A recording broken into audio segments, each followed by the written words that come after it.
Sinare niya sa akin na, namatay yung kuya ko na dito sa Manila. Anong dahilan? Ha? Namatay nga pag-uwi mo. Yun, nag-ring yung telephone, diba? Tapos umiyak mama ko. Naririnig ko lang na nagsisigawan na sila. And I was like, stuck in bed. Kasi nga, diba, before that, may nagsabi sa akin na mamamatay ang kuya mo.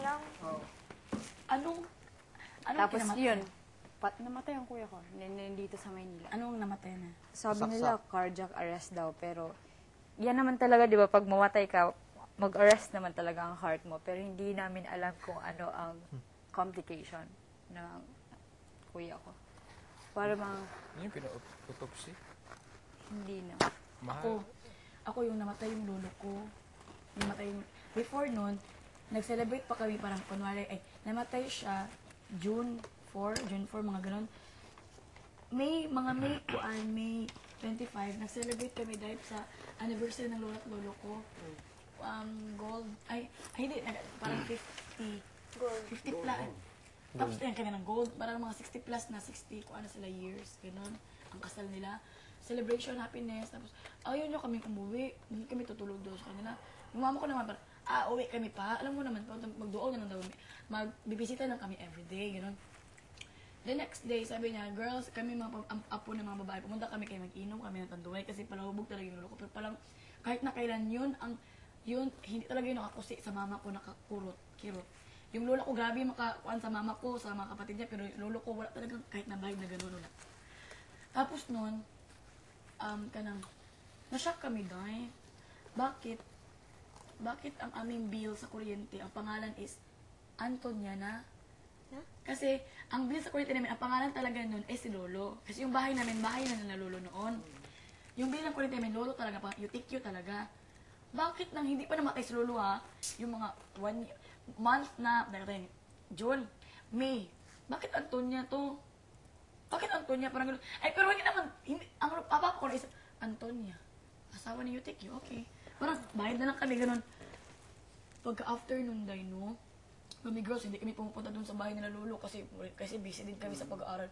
Namatay si Lolo day. Na-slide. Kasi noon, ganong araw na yun, magpe-prepare sila para sa misa doon sa kanilang chapel, misa para sa chapel. Sa kanilang bahay kakain yung kasi lolo, lola at yung kapatid ng mama ko na hindi nakakasal, sila lang nakatira doon. Sila lang tatlo. Hindi kasi sila doon makakain sa bahay nila.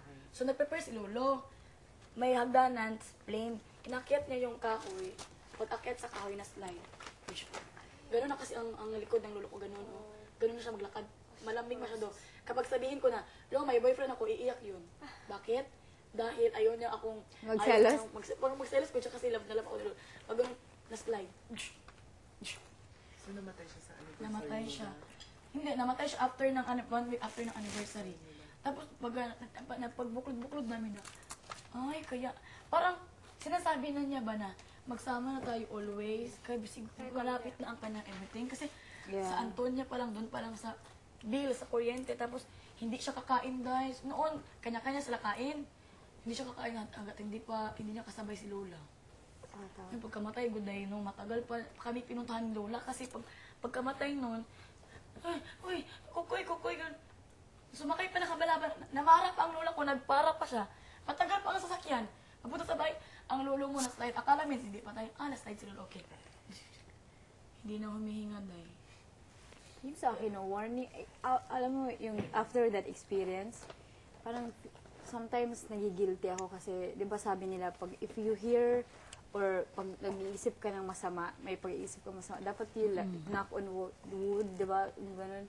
Hindi ko alam if it's a warning na may nagsabi sa akin na parang namatay ng kuya ko or hindi ko hindi ko nagawan ng paraan or hindi ko nasabi yun. So, every time talaga na may magsasabi na ako parang addict na ako sa 1, 2, 3 talaga because of this. Si Kwan yun, si kamatayan yung nagsasabi sa iyo.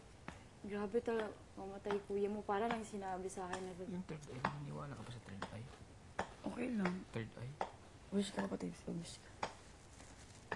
Actually, yung akin din, parang ganyan, same experience din. Pero napaginipan ko siya beforehand. Parang napaginipan ko one relative na guy ata, hindi ko sure kung uncle or auntie, parang mamamatay, ganyan. Tapos parang sabi ko, ay wala lang yun, dream lang yun. Baka hindi totoo. Sinabi ko rin sa sa mga buong family ko, may mamamatay. Tapos yun, tapos nung after 1 week, nabalitaan ko na lang, meron long distance call from Taiwan. Namatay na daw yung uncle ko. Tapos Grabe. yun, Yung sa akin talaga is like 2 hours after. May 1 siya. week ahead. 1 week advance. Third eye. Kahit yung grandmother ko, Siguro nung ngayon, bago siya namatay, lalapit napag-iwan lang. Papunta na yan dun ba? pero wala akong nagawa kasi, kumbaga, pinaalam lang sa'yo na mamamatay. Pero, wala ka na magagawa para to save them pa. Kasi, yun na yung kapalaran nila. Tapos yun, Did you every... try to tell anyone na nanaginip ka? Nanaginip ako, pero walang specific name kung sino yung mamamatay. Kasi parang, nakakatakot kasi siya. Parang alam mong totoo yung mangyayari. Totoo talaga siyang nangyari. Tapos yun, every 40 days after nung before mag 40 days after nung death niya, yung aso namin, every time na 3 a.m., tumataho niya, umiiyak. Basta sa kinamasalita na. 3 a.m., umiiyak. Tapos after nung 40 days, wala na. Hindi na siya umiyak. Tapos yun, basta nakakalungkot. Kapag minsan pag nag-aaral ako, midnight, 12, mga hating gabi ng 12. Nag-aaral ako, bigla na lang may malamig na hangin. Mga ganun sa likod. Ako na lang yung gising, lahat sila tulog na. Tapos pag ngayon ko, wala naman. Maximum lang Tapos, kasi ako. tapos parang naramdaman ko, parang may nag-hug sa akin. Bumigat, tapos lumamig. Magulo.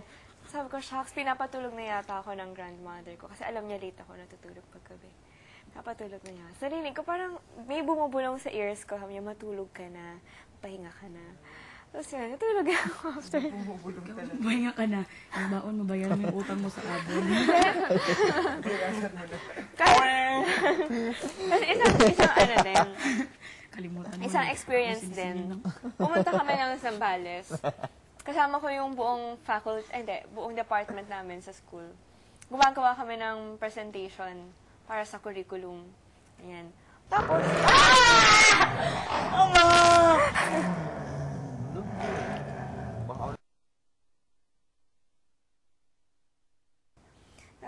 type ako.